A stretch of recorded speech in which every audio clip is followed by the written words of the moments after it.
Welcome back to Season 2 of Englewood After Dark, Episode 19, A Higher Authority. Englewood After Dark Disclosures is a serialized horror audio drama, and for the best experience, we recommend starting with Episode 1, though you may enjoy Disclosures separately from Season 1.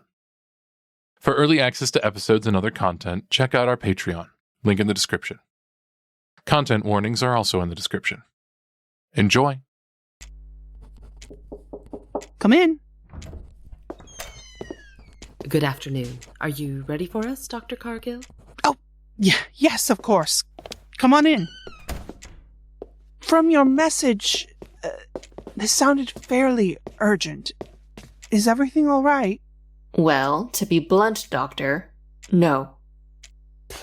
Dean Cargill, during my sessions with students, I've started to realize an alarming trend. And I feel at this point it's serious enough to bring it to your attention once again. Calvin, again? I regularly see a number of the students who attend Calvin's parapsychology class. I believe he is acting inappropriately, both in and out of the classroom. That's a rather serious claim. One that I back her on fully. I want you to know that I will take this with the level of seriousness that it deserves. But I cannot act on it without having a good reason. Do you have anything to share outside of what you heard in your session? Yes. My daughter, Christina. She's a student of his, too. She took his class as a joke, and now she's obsessed with it. Obsessed with him. He's a charismatic man, and it is a fascinating area of study. Could it not simply be explained by finding a study she's connected with? She didn't believe in ghosts when she took the class. She learned. Dr. Cargill, I know you have an appointment, but... Can it please wait until we're done, Carol? What we mean to say is that the relationship between Nielson and some of his students has started to become inappropriate. Inappropriate? My niece and her friend, Erin Grant, spend a considerable amount of their free time in the professor's office. Professors are allowed to choose their own office hours. Are you sure that... It's not office hours, Dean Cargill, Yvonne. It's closed off to any other student, and it goes well beyond the school's normal operating hours. Sometimes, Chris doesn't get home until after midnight. All that time alone together. I understand you may not want to hear it, considering... My personal relationship with Calvin has no bearing on this conversation. May I ask, what does Christina say that they're doing? She says they've been working on an independent study. Which I'm willing to bet hasn't been cleared with the registrar or administration. This is the first I'm hearing of that as well. However, this is Calvin's first year of teaching. Perhaps he didn't know he had to file. I'm assuming Erin Grant is also a part of this independent research? He is, yes. Then perhaps we should talk with these three first. It's not just those two. My patients, all in his class. Their mental state is deteriorating. Forgive me, Dr. McKenna, but if I remember correctly, the laws surrounding confidentiality state that you would be able to share specifics with me in cases of abuse or if the students were a danger to themselves or others. If you really believe that Calvin has done something or that the students are in danger, you would be able to share it with me, would you not? No. The rules surrounding abuse are only for children and the elderly. And the state's definition of abuse doesn't cover many things outside of physical violence. And unless one of them states to me they have intentions of hurting themselves or others, then no, confidentiality still applies. Well, then... I'm sorry, but really, I must insist. Carol, The campus is in a panic. What? One of our students released a video online called Englewood is Trying to Kill Us. Nearly all of campus has seen it by now. Chris. Stick to the road.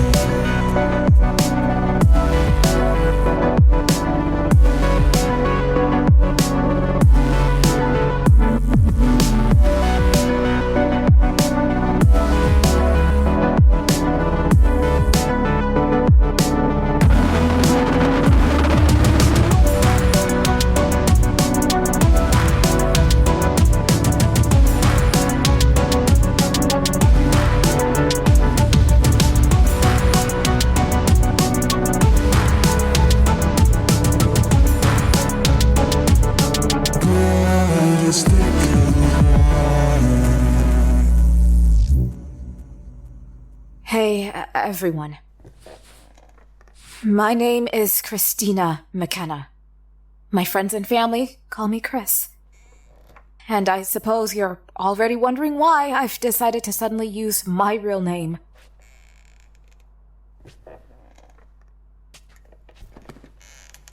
For the past few months, I know that many of you have taken me less and less seriously. I don't blame you. I've been making promises I haven't been keeping.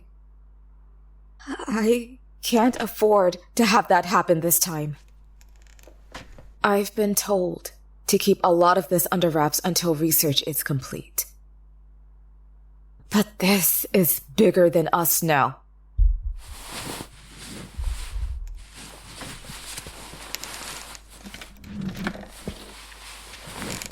It's no secret that Inglewood has been the site of horrific acts of violence recently. 3 young women at the school have been murdered over the last year. The police seem to have no leads, and I believe that we figured out why. As I've told you all before, I've been a research assistant to Calvin Nielson, our parapsychology professor, since the beginning of his class earlier this year. Our team has been investigating the activity on campus, particularly in Sycamore dorms. Before now, I've been told not to share any of our findings, because we need to make sure our evidence is as airtight as possible. But it's become far too dangerous to stay silent. There is something on campus. An unseen, unheard enemy that is stalking all of us. It terrorized me on my first ghost hunt and continued to toy with the independent research team when we tried to dig deeper. All of that previously unshared footage is on my channel and linked below, as well as detailed notes from our research team.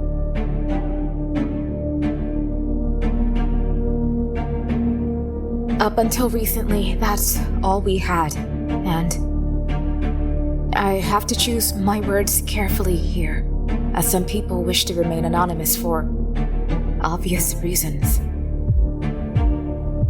Our team, looking to explore all angles, enlisted the help of a local psychic. A seance was performed, and we made contact with this being, this entity. It took credit for the murders on campus, and it laughed in our faces.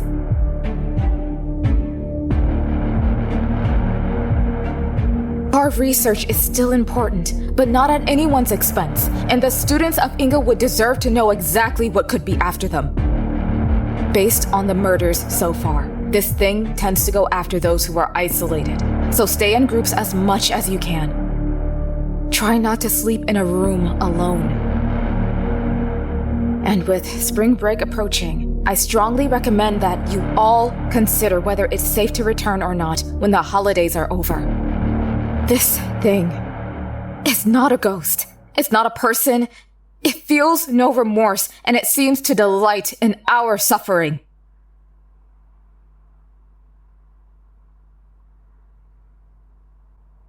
I'll update as soon as I can if and when we find out more. Whatever you decide, all of you, please stay safe. Chris out. The students are taking this seriously? With all due respect, everyone is on edge, desperate for answers regarding these murders. Many of them will take any explanation. A ghost killer is still easier to deal with than no explanation at all. Not to mention that this is Englewood. This town is more superstitious than Salem. Many people already believe in ghosts here. It's not much of a leap for them to make to jump to ghost killer. And I'm sorry to bring it back here, but this is exactly what I was talking about. Professor Nielson, he's whipping these kids up into a frenzy until they're seeing ghosts around every corner. At the very least, his curriculum needs to be investigated. Regrettably, I believe you're right.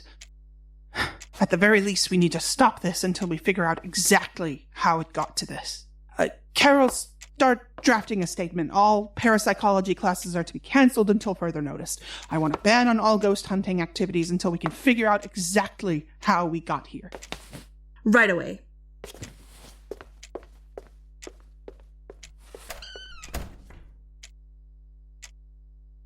And Nielson?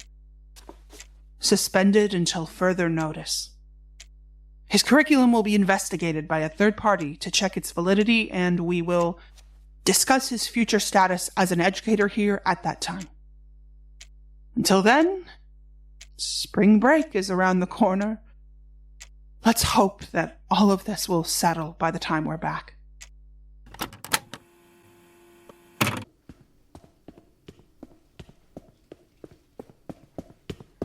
What are you doing, Calvin? I was just going to collect some things from my office. Yes, I can see that. I was talking about the rest. Student exposés, allegations of inappropriate conduct, unsanctioned research. What were you thinking? I told you, Yvonne, I've hit a breakthrough. I just need... You're not going in this room, Calvin. Yvonne. No. Do not Yvonne me. This is official university business. Your research is being put under investigation. Everything seized. This is serious. You knew about the allegations when you hired me. I knew about a time you cited a Nazi paper and then immediately retracted and apologized. I didn't know that you would be inciting mass hysteria through your inappropriate relationship with impressionable teenage girls. Please, Yvonne. Let me just get Wendy's journal. It has nothing to do with any of this. I don't want to just leave it in there. Fine. Just that, and I will watch you like a hawk.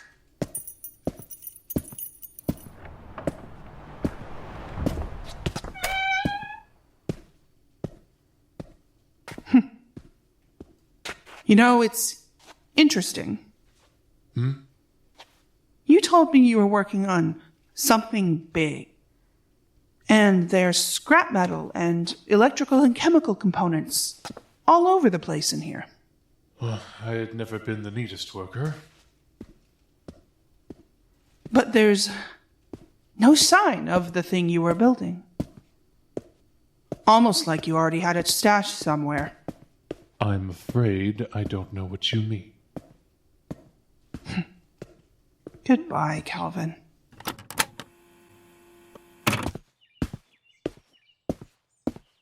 Nielson. Calvin Nielson.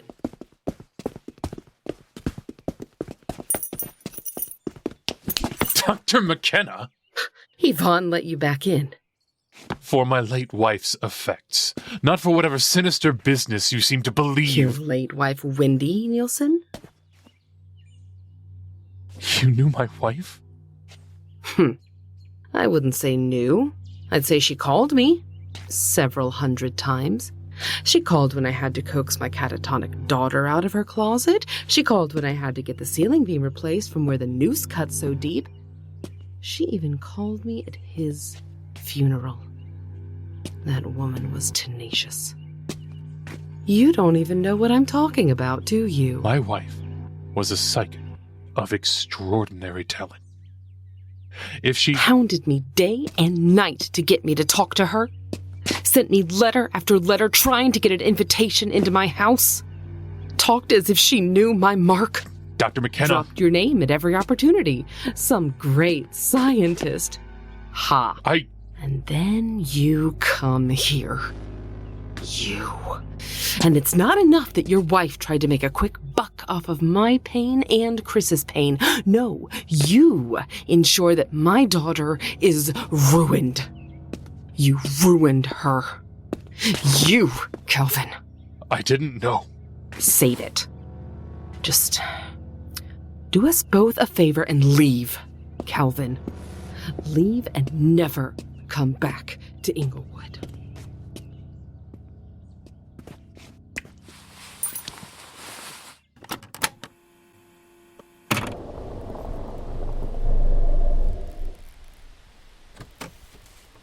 Chris?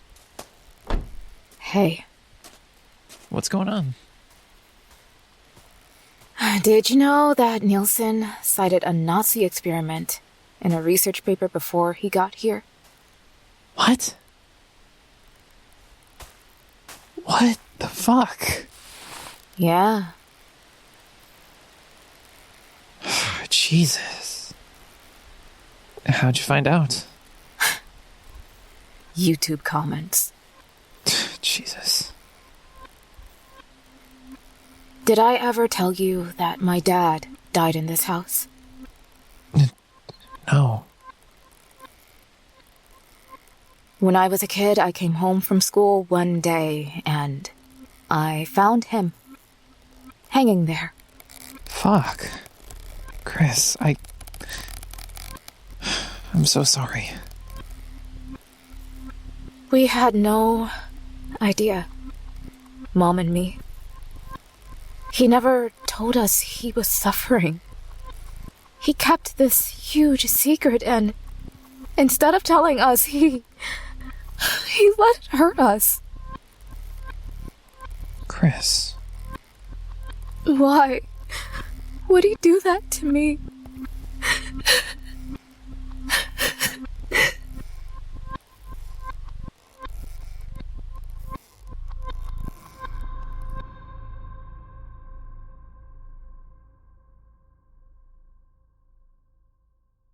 You just finished listening to Englewood After Dark, Episode 19, A Higher Authority.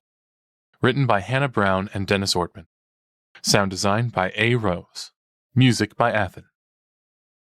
This time starring Torchid as Darcy Bennett, Sparrow Delgado as Aaron Grant, Sophia Simone as Christina McKenna, Monica Webb as Elizabeth McKenna, Dennis Ortman as Calvin Nielsen, Hannah Brown as Carol, and Beth Lindley as Yvonne Cargill.